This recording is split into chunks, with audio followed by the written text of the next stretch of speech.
अस्सलाम वालेकुम। क्या हाल चाल, उम्मीद करते हैं कि आप खैरियत से होंगे और हमारी दुआ है कि आप हमेशा खुश रहें, हंसते और मुस्कुराते रहें और इसी तरह में अपना प्यार दिखाते रहें। बिल्कुल जी। मेरा नाम मुअज्जम है। मैं हूं तारिक महमूद। मेरा नाम मोहम्मद यूसुफ और आज हम जिस वीडियो पर रिएक्ट करने जा रहे हैं उसका टाइटल है any attack on China is an attack on Pakistan says Pakistani foreign minister. हाँ जी, पाकिस्तान फॉरेन मिनिस्टर बिलावल भुट्टो विलो रानी। तो वीडियो देखते हैं और अपना रिव्यू पर देंगे। कौन करते हैं? 1 2 3 स्टार्ट।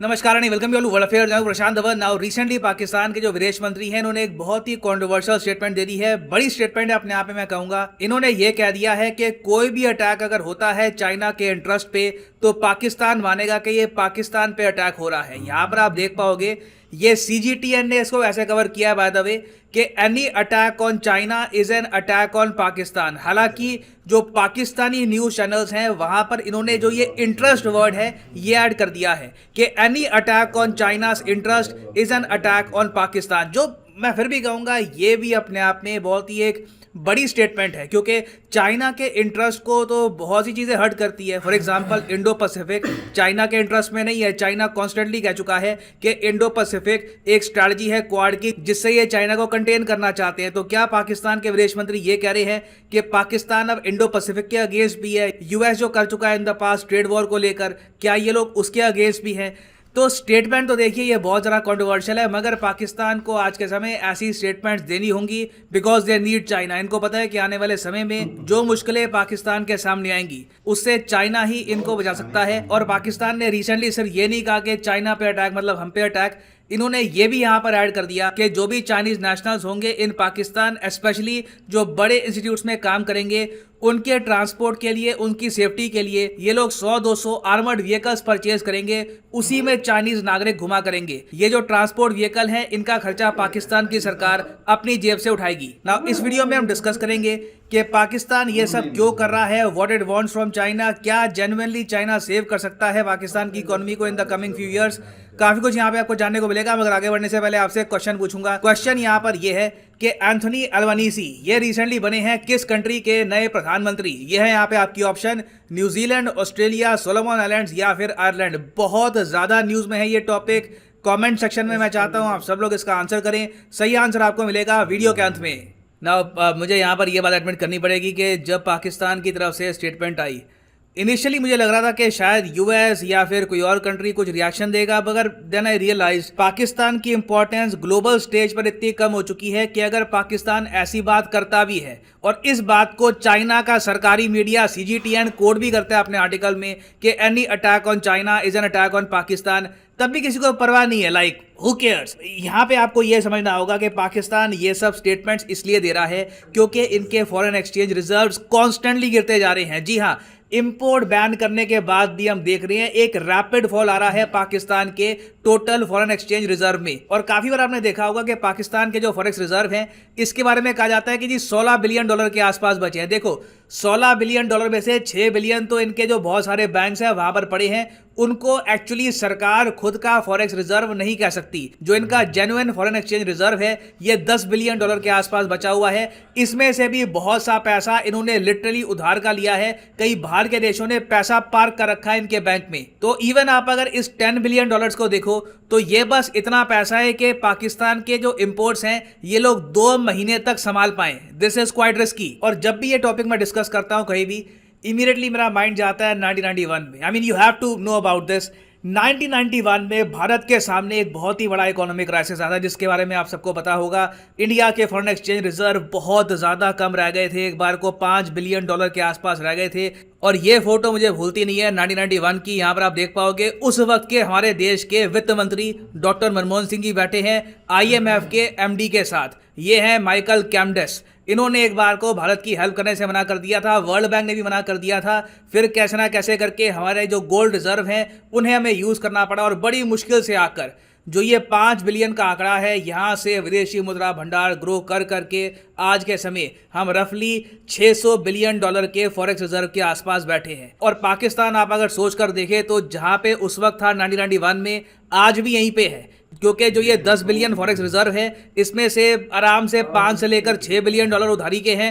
इनके एक्चुअल फॉरेक्स रिजर्व 2 से लेकर 4 बिलियन डॉलर के आसपास है, that they actually earn themselves. और आप अगर मुझसे पूछे कि इंडिया ने 1991 से लेकर आज 2022 तक इतनी ज्यादा इंप्रूवमेंट कैसे करी, पाकिस्तान इतना पीछे कैसे रह गया, तो देखो इसके पीछे बहुत से रीजन है, मगर यहाँ पर मेंशन करना पड़ेगा एक मेजर रीजन ये है कि 1991 में ना हमारा पूरा देश बड़ी सिंसियरिटी से, बहुत ही सीरियसनेस से इस इशू को डील कर रहा था। किसी पॉलिटिकल पार्टी ने उस वक्त अपॉर्चुनिस्टिक कोई एक मूव नहीं चला कि चलो अब सरकार के खिलाफ कोई मोर्चा निकालते हैं, दिल्ली चलते हैं, यही टाइम है, बस सरकार को हिला दो।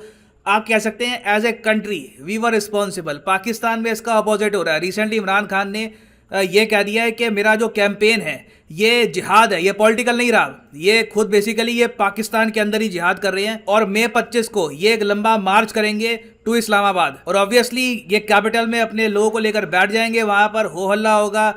जो सरकार है जिसके पास ऑलरेडी बहुत कम पैसा है, उनको और पैसा खर्चना पड़ेगा क्राउड को मैनेज करने के लिए। जो इन्वेस्टर्स हैं बाहर के, वो पाकिस्तान को और ज्यादा डर से देखेंगे कि यहाँ पे चल क्या रहा है, ये बहुत ज्यादा अनस्टेबल कंट्री है। और अनस्टेबिलिटी के साथ साथ पाकिस्तान में इस वक्त fake news, miss information rampant है। इनके प्राइम मिनिस्टर ने रिसेंटली एक ट्वीट करी कि देखो इंडिया ने रिसेंटली पेट्रोल के प्राइसेस कम कर दिए, जिस पर मैंने वीडियो बनाई थी कि 9.5 रुपये पेट्रोल के प्राइसेस कम कर दिए सरकार ने, और इसका एक बहुत ही बड़ा एक बोझ आएगा सरकार पे, करीब 1 लाख करोड़ रुपए का। तो इमरान खान कहते हैं कि हम भी ये सब करना चाहते थे, इंडिया ये सब कर पाया है क्योंकि हमने रशिया से सस्ता तेल परचेज कर लिया है। This is just wrong information. हमने इतना तेल रशिया से कहीं से परचेज नहीं किया है कि उससे हम 1 लाख करोड़ का रिलीफ दे पाए। ये मतलब पर चीज़ें बिक रही हैं यहाँ पर, you know, people are buying it. और जब एक कंट्री में misinformation, fake news rampant हो, कुछ भी कोई कुछ बोल दे, चल जाती है बात, तो इवेंचुअली वो कंट्री सफ़र करेगी। इस वक्त नीड ये है कि सारी पॉलिटिकल पार्टीज पाकिस्तान में इकट्ठा आकर डील करे इस सिचुएशन से, इंडिया से बात करे पीस की, ट्रेड वापस रीस्टार्ट करे, अपने टेरर ग्रुप्स को शट डाउन करे, उससे कुछ इंप्रूवमेंट हो सकती है। बट जिस रास्ते पे अभी पाकिस्तान जा रहा है, they will not be able to survive. मगर पाकिस्तान की सरकार को एक उम्मीद यहां पर यह है कि अगर चाइना टर्की को सीपैक में इंक्लूड कर देता है ना, तो इससे जो सीपैक के लोन्स का बोझ है पाकिस्तान पर, वो थोड़ा सा कम हो जाएगा। रिसेंटली आपने देखा होगा पाकिस्तान के पीएम जो है शहबाज शरीफ, इन्होंने चाइना को काफ़ी बार ये गुहार लगाई है कि चाइना पाकिस्तान इकोनॉमिक कॉरिडोर, जो भी के लिए 2 कंट्री प्रोजेक्ट है चाइना और पाकिस्तान का, इसको 3 कंट्री प्रोजेक्ट बना दो, टर्की को भी यहाँ पर ऐड कर दो। अब यहाँ पर आप कहेंगे टर्की को इससे क्या फ़ायदा होगा और टर्की यहाँ पर ऐड होना क्यों चाहेगा। देखो रिसेंटली 1 दशक में पहली बार हमने ये देखा कि पाकिस्तान, ईरान, टर्की के बीच में एक कार्गो ट्रेन चली थी। ये अपने आप में बहुत ही इंपॉर्टेंट जियोपॉलिटिकल डेवलपमेंट थी। मुझे याद है जब वर्ल्ड अफेयर्स इनिशियली स्टार्ट हुआ था एज ए चैनल, तब मैंने इस पर एक वीडियो भी बनाई थी, और यहाँ पे आप देख पाओगे ये है इस ट्रेन का रूट। तो टर्की को आज के समय एक प्रॉपर लैंड एक्सेस मिल चुका है पाकिस्तान का, और डेफिनेटली ये लोग ये चाहेंगे कि सीपैक में इन्वेस्टमेंट करके ये लोग ग्वादर या फिर किसी और पोर्ट में और स्टेक हासिल कर ले। इससे टर्की को एक ज्यादा बड़ा एक्सेस मिल पाएगा इस रीजन का। बट चाइना ऑब्वियसली अभी के लिए टर्की की जो यहाँ पर पार्टिसिपेशन है इसको रेजिस्ट कर रहा है। चाइना ऑब्वियसली यही चाहेगा कि पाकिस्तान धीरे धीरे डेट में और डूबता रहे, और एक टाइम पे आकर पाकिस्तान चाइना की एक प्रॉपर इकोनॉमिक कॉलोनी बन जाए। मगर पाकिस्तान अपनी तरफ से आखिरी कुछ कोशिशें कर रहा है ये कहकर कि जी आप पे अटैक तो हम पे अटैक, आप सब कुछ हमारे लिए, आपके नागरिकों के लिए हम सब कुछ करेंगे। बट देखना यहाँ पर ये होगा कि ये सारे जो डेस्परेट अटेम्प्ट्स हैं from Pakistan, will they yield any result. इससे क्या जेन्युइनली चाइना कुछ बड़ा ऑफर करेगा पाकिस्तान को कि अचानक से $10 बिलियन का एडिशनल लोन, या फिर एक मैसिव डेट रोल ओवर कि कई सालों तक हम आपसे इंटरेस्ट वसूलेंगे नहीं। अगर चाइना ये सब करता है तो ये सब कहना वर्थ इट है, नहीं तो पाकिस्तान जियोपॉलिटिकली बस अपना स्टैचर और गिरा रहा है ये कमिटमेंट्स करके। ना वापस आते हैं अपने प्रश्न की तरफ कि एंथोनी अल्बनीसी ये रिसेंटली किस कंट्री के प्रधानमंत्री बने हैं। तो सही उत्तर इसका है option B is the right answer, the country of Australia. यहाँ पर आप देख पाएंगे स्कॉट मॉरिसन नहीं रहे अब ऑस्ट्रेलिया के prime minister. Now the new prime minister of Australia is Anthony Albanese. और फाइनली यहाँ पर मैं ये भी ऐड कर दूं कि आप किसी भी एग्जाम की तैयारी कर रहे हैं, चाहे UPSC, bank, SSC, NEET, IIT, JEE, आप परचेज कर सकते हैं अनअकैडमी के क्वालिटी कोर्सेज। सीधा जाओ कमेंट सेक्शन में, यहाँ पे आपको मिलेगा लिंक। अगर मान लीजिए फॉर एग्जाम्पल आप प्रिपेयर कर रहे हैं let's say for bank examinations, तो क्लिक करिए बैंक सब्सक्रिप्शन डायरेक्ट लिंक पर, और यहाँ पे आपके सामने ये जो पेज है खुल जाएगा, और इसके थ्रू आप यहाँ पर परचेज कर सकते हैं 12 महीने 24 महीने का कोर्स। और यहाँ पे ऑलरेडी कोड PD10 लगा हुआ है जिससे प्राइसेस गिर चुके हैं। देखो कोड जब आप PD10 नहीं लगाते तो प्राइसेस बढ़ जाएंगे, मगर जैसे ही कोड यहाँ पर आप PD10 लगाओगे the prices will start falling. So हमेशा use the code PD10 and save money. So इसी नोट के साथ यह है वीडियो का अंत। Thank you for listening and as always God bless you all.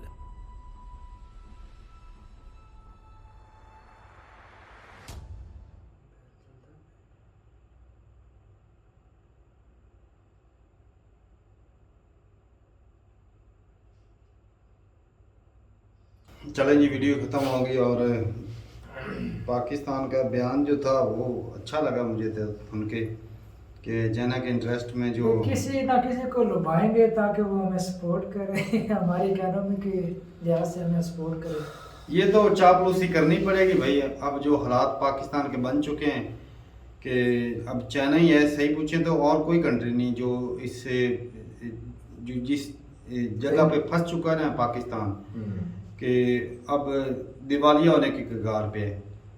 1-2 महीने निकाल सकता है, ना तेल रहेगा, ना बिजली रहेगी, ना फॉरेन रिजर्व बचेगा, कुछ भी नहीं बचेगा। तो अब सरवाइव करने के लिए चाइना की तो चापलूसी करनी पड़ेगी।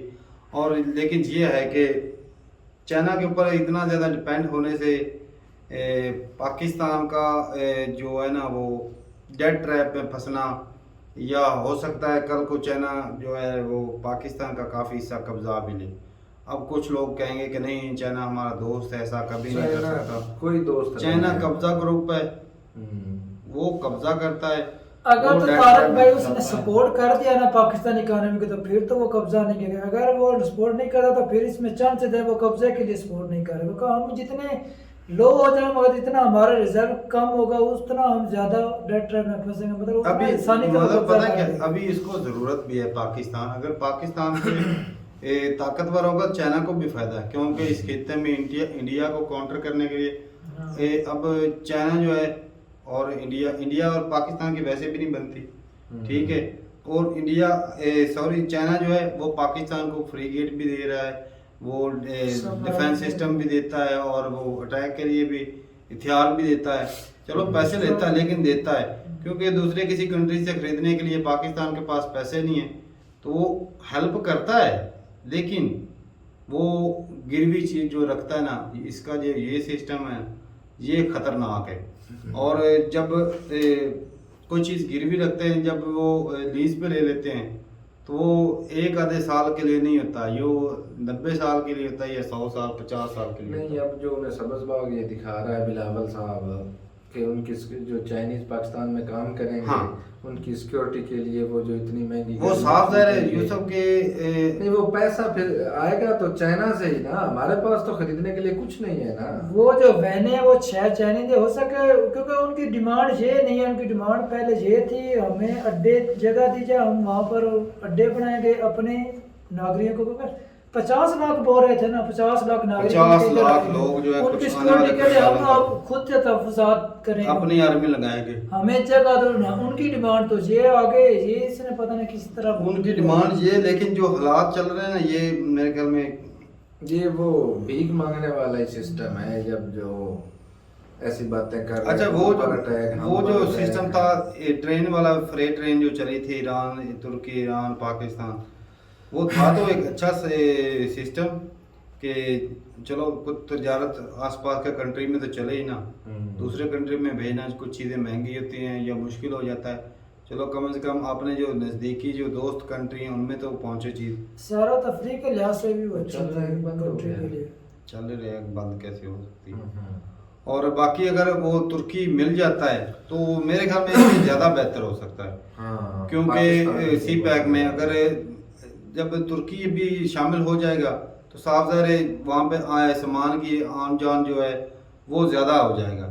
और जब सामान का आन जाना रसाई मिल जाएगी वो चाइना से भी तो साफ ज़ाहिर है वहाँ के जो अगर पाकिस्तान का हमला हुआ मजदूर उधर हुए तो रोजगार मिलेगा, और जो पोर्ट जितनी ज्यादा बिजी होगी उतना ज्यादा पैसा कमाएंगे उधर से।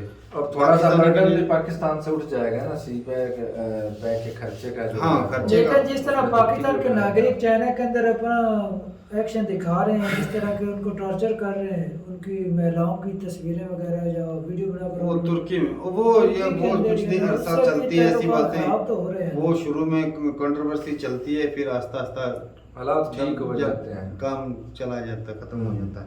अब तो नहीं आई न्यूज, वो 4 दिन उठी है फिर खत्म।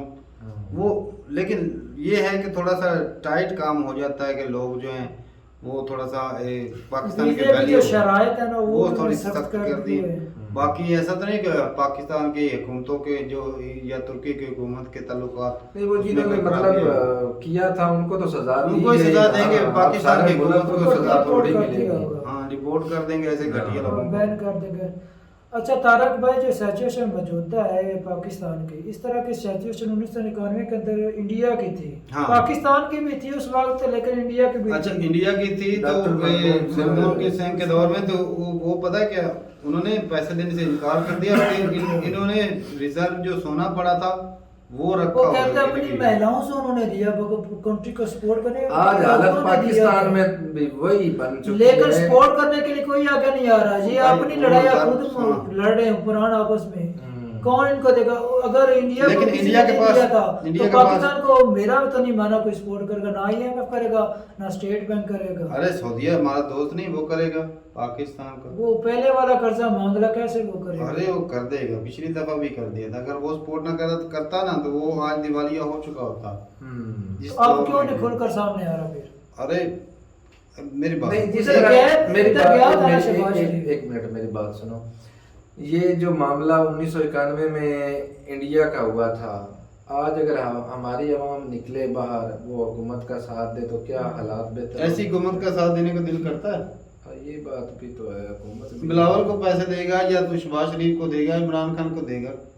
पहले भी जिसको लेकर कहा बोलने का गया। पता नहीं, बच्चों की तरह उधर बिन बना रहा था, ऐसे बोलते हैं। ऐसा होता है फॉरेन मिनिस्टर, अपनी करतूतें बताता हैगा, अपने मुल्क के रिलेटेड कुछ नहीं बताया। हमारे यहाँ किस तरह के पैदा हो रहे हैं हालात, और बैर वाली अच्छा, कंट्री का हालात अब बता देख रहा ले, है। कंट्री ऐसे कगार पे खड़ा है और एक जो जिसका कोई तजर्बा नहीं, कोई कुछ नहीं, बस जी फॉरेन मिनिस्टर बन गया। भाई तजर्बाकार किसी बंदे को समझदार, जो जिसने कुछ हालात झेले हों, जो डिप्लोमेसी जो सारे हालात, ये तो वैसे सोने बंदे का को- चमचा लेकर पैदा हुआ था, इसको क्या पता है मुल्की हालात का, जो गुर्बत क्या अब होती है। जयशंकर हैं, अपनी पार्टी का भी बना सकते थे नरेंद्र मोदी। हाँ। अब वो मतलब एम्बेसडर, वो पहले जो इंडिया की एम्बेसी को वो रिप्रेजेंट करते रहे, तो मतलब बाहर के कंट्री से इंडिया को ताल्लुकात- बाहर की कंट्री के अंदर रिप्रेजेंट करते रहे हैं, हाँ, उसके पास पहले बहुत भी। ज्यादा तजर्बा है, तजर्बा। तजर्बे की बेस पर उन्होंने बिठाया हुआ है, नहीं तो तो उससे वो इलेक्शन आज में देख लो, करना आज उनका नाम है भाई। जिस तरह वो आंखें दिखा सकते हैं ना, वो यूरोपियन कंट्री को मुंह तोड़ के जवाब देते हैं। भाई अमेरिका को तजर्बा दिखा भी है रहा और इतनी बड़ी समझदारी। सुपर पावर को। समझदारी भी है, और वो जो बात करते हैं वो पायदार होती है। बिलावल भुट्टो की जो बात कर रही थी इमरान खान के बारे में, या जो भी बातें कर रहे थे, मुझे तो वो सच में वो बच्चों जैसी लग रही थी। तो ठीक है भाई, अपनी राय जरूर बताइएगा कमेंट सेक्शन में कि पाकिस्तान जो है इन हालातों से कैसे निकल सकता है, कोई अच्छा सा हल निकल जाए, और आम आवाम है उसको क्या करना चाहिए ऐसे हालात में। तो ठीक है भाई, मिलते हैं नई वीडियो के साथ, तब तक के लिए इजाज़त दें। अल्लाह हाफिज़।